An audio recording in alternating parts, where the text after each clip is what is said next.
နှစ်သက်မိသောစကားခုနှစ်ခွင်တစ်တောင်းပန်ပါကိစ္စတစ်ခုခုကြောင့်တယောက်ကိုတယောက်စိတ်ခုကြပြီဆိုရင်ကိုကအရင်စပြီးတောင်းပန်လိုက်ပါသူ့ကိုတောင်းပန်လိုက်တာကအောက်ကြတယ်ကိုမမားဘူးဆိုလာထက်ကိုရီကြားကဆက်ဆံရေးကိုတန်ဖိုးထားခြင်းအတွက်လှုပ်ဆောင်တာပါလို့ခံယူလိုက်ပါနင်ချစ်ခင်မဲ့နိုးပါပြီးဖြစ်ဆုံးတဲ့တယောက်ကိုရှာဖွေလက်တွဲမှချစ်ချင်းလူမြည်တာမဟုတ်ပါဘူး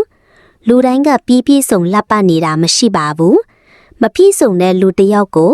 ကိုယ့်ရဲ့ပြီးပြည့်စုံတဲ့မျက်လုံးတစ်စုံနဲ့ကြည့်ရှုပြီးချစ်ခင်ဆုံးတတ်ပါ3တင်းငိမ်ပါလူတယောက်ကိုတသက်လုံးမပြောင်းလဲပဲချစ်ဖို့ဆိုတာဖြစ်နိုင်ခြင်းမှဖြစ်နိုင်ပါလိမ့်မယ်ဒါပေမဲ့ကိုလူတယောက်ကိုချစ်ခင်နေတဲ့အချိန်မှာတော့မပြောင်းလဲတဲ့စိတ်ထားနဲ့ချစ်ပါ4အစင်တန်းမြင့်စွာနေထိုင်ပါ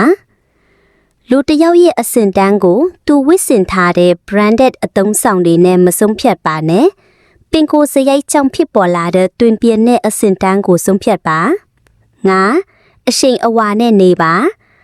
ယာရိုးကုံရှင်ကြောင့်ဖြစ်ပေါ်လာတဲ့အရှိန်အဝါထက်ပင်ကိုသဘောထားကြည့်ပြီးကောင်းမွန်တဲ့အတွေးခေါ်ရှိတဲ့သူရဲ့ကိုရှင်ကိုဝါကပိုတောက်ပါပါ၏6ဆွဲဆောင်မှုရှိအောင်နေပါလူတယောက်ရဲ့ဆွဲဆောင်မှုအရှိဆုံးကပတ်စံအလားအပတွေထက်ဉာဏ်ပညာရှိခြင်းဆိုတဲ့ဆွဲဆောင်မှုကလိန်ထားရဲ့မိကတ်ထပ်ပိုးပြီးတခြားသူတယောက်ရဲ့အမြင်မှာပိုမိုလက်ပတင်တဲပါတယ်ခုနှစ်ခွင့်လွတ်ပါတခါတလေလူတယောက်ကိုခွင့်လွတ်ပေးလိုက်တဲ့ဆိုတာကသူ့ရဲ့အမားကိုပွေမယူဘူးဆိုတာထက်သူကောင်းစေခြင်းမှာနဲ့သူ့ကိုလက်လွတ်ရမှာကိုပိုကြောက်တော့လို့ခွင့်လွတ်ပေးလိုက်ပါ